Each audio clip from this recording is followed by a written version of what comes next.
people on a day-to-day basis. So the only reference of who we are may be the depictions being portrayed through media. This is why I don't like baddies, because there's some people that take it as truth. If our black women are being portrayed to only be vital, there's some people that never spoke to black women. And my only perception or preconceived notion of who you are is based on images I saw.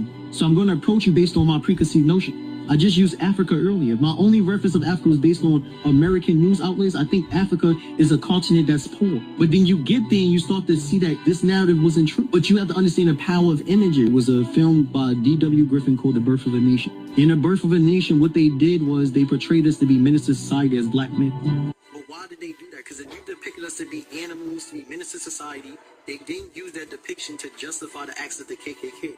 So when the KKK came around and was hanging black people, it was more like they helping us civilize beasts.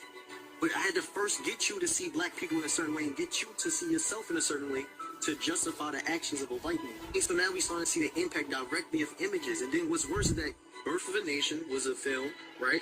And they depicted as menace to society. And then we created a movie called Menace to Society. Now you see how we have then labeled ourselves a menace to society. Because we once thought to be demeaning to be a menace to society.